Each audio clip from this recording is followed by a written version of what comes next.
Hello, everybody. Welcome to Bad Big Games. I'm your host, Joseph. Today, we're going to be talking about Microsoft and the Game Pass program changes that just have taken place and what it means for Xbox gamers now and in the future, and what it can mean for the industry at large. With that said, Future Joe, roll the intro.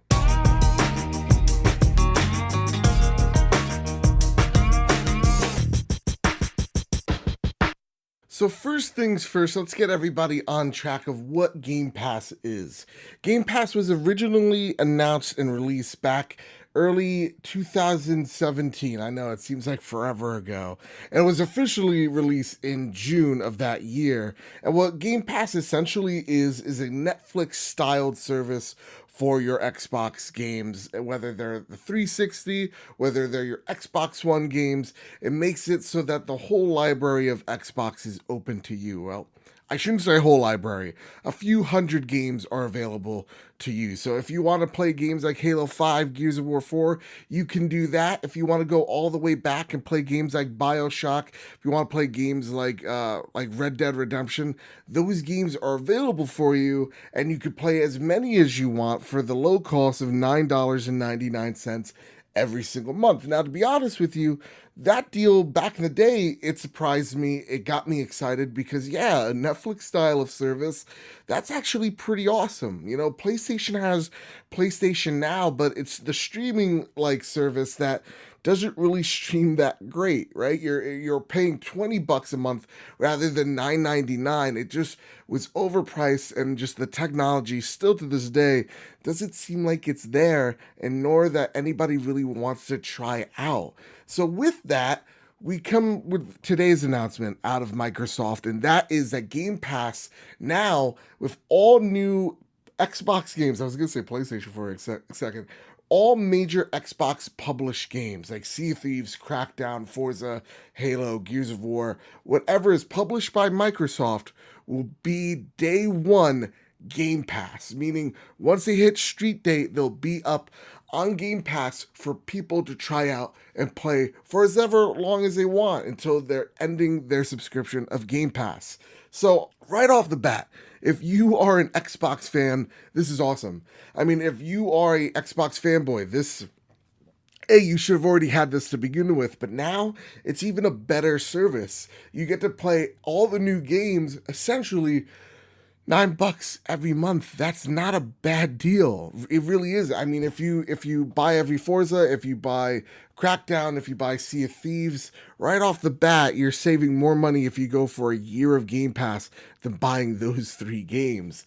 That's really awesome. And on track to that as well with Game Pass, I almost forgot to mention, also, if you want to buy and keep the games, you could buy them at a discounted rate. So if you just wanted to try out Sea of Thieves, it's better you take this $10 risk. And if you like it, you could buy it with, again, a discounted fee. I think it's like 10 or 15% off. So practically, there's no real big risk into trying this out. It's awesome. It's a great incentive if you're an Xbox gamer. I need to underline that. It just makes a lot of sense. Now, some of you guys might be more skeptical and a harder sell. You guys might say, well, what exclusives? Or how is this beneficial to Microsoft? Well, it's not beneficial to Microsoft in the short term. Yeah, sure, people are going to try out Sea of Thieves, but maybe not purchase it. Or maybe people are going to buy, Game Pass and not the game, and that might hurt the dev team, right? Right? Isn't that going to affect their bonus at the end of the year after the game's done? Why is this a good thing for Microsoft? Why would they do it? It seems stupid. It's going to hurt their sales. Well, in the age of games as services, as the age of DLC microtransactions, loot boxes begin to reign in, we've seen companies like Ubisoft, like 2K, come out and announce that, hey, we make more money off our microtransactions than the actual games release. We saw Activision Blizzard post $1 billion profits off of, games like Blizzard's Overwatch, like Call of Duty, all because of the simple loot boxes. So what Microsoft's trying to do is kind of entice people by going, "Hey, try this $9.99 thing out, okay? If you like it." And on top of that, there are games like Sea of Thieves, there are games like Halo, Gears of War. What are they going to have inside them? What is Forza going to have inside it? microtransactions. And that's where Microsoft's going to truly get you. They're going to get you on the words and spelling, continuous revenue from Game Pass. But then on top of it, if you're purchasing the microtransactions, they're making even more bang for their buck. And that's how they're able to get away with, hey, practically giving away their games for $10. So with that said, that all out of the way, Game Pass is a pretty good looking deal on paper for the customer and also for Microsoft. So how is this revolutionary to the industry? Is this now the future of games? Is this Game Pass service? Is Sony going to take suit? Are we all going to take suit because it's such a good deal, right? Hold your horses. There's a few things for slowing this down. Now, first, I think if you're PlayStation with PlayStation Now, a service that has not taken off for you, I think you rewrite what that service is, maybe even get rid of it and actually come out with something different, something new, something fresh, something that, hey, mimics Game Pass. You're Sony. You're not afraid of copying anybody, right? Whether that's Battle Royale, whether that is Totaku's, you don't care. So don't be shameful if you're going to copy an idea like Game Pass. Do it. Offer a great service at a great price, a competitive price. If you did something similar to Game Pass, undoubtedly people would be singing your praises. So first things first, I think Sony's looking at this. I think other companies outside are looking at this and seeing if it works. That's the number one thing. I think Sony is still gonna, sit on their hands, wait until, they see Game Pass's either success or failure before they start actually inching in and making a move, because they are at their strength, right? They do have more people in their ecosystem and they ain't leaving. They have 70 million plus products sold.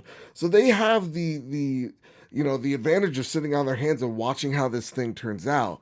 I think other companies, if you're EA, you're watching how this turns out as well because you're EA Access. If you're Activision, Ubisoft, you're peering in. And if this is a success, yeah, there might be more of these little things start popping up. And maybe that's a problem for the brick and mortar. Maybe that's how the digital revolution truly begins. But for me, the one big problem that's in the way of the digital future, that is in the way of Game Pass, is shitty download speeds.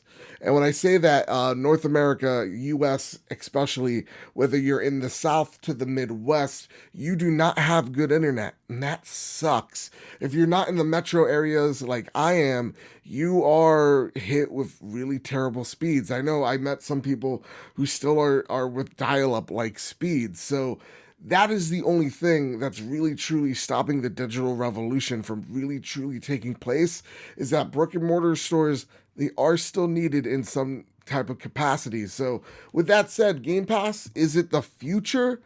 Not yet, but it is a great start. And so with that, I want to ask you guys this question. How do you like Game Pass? Is it for you? Are you now more interested than you were yesterday about Game Pass? Are you going to pick it up? And do you think that this thing is the wave of the future like some people out there are saying? To me, again, I think it's a start in the right direction, but I think we still have some ways to go. Me personally, I'm not going to be purchasing Game Pass because I don't use my Xbox that much and I don't play usually, like I'm interested in Sea of Thieves, but I'm skeptical of their other games. So maybe I'll try Game Pass out in the future, but to me, I'm still going to hold off because I'm a poor college student. But I want to know what you guys think down below. And with that said, guys, here at Bad Big Games, we talk about all things video games, whether it's Nintendo, PlayStation, or like today with Xbox. We do not limit it to any type of console or any company. We love games, and that's what we're here to talk about. Video games. So if you want to hear some passionate talk of video games, you want to join the conversation because that's what this channel is all about, please hit like, share, subscribe. It helps me out. It truly does. After these dark days of YouTube, every single like, every single subscribe counts. Also, I want to give a big thank you to patreon.com/makeusbetter.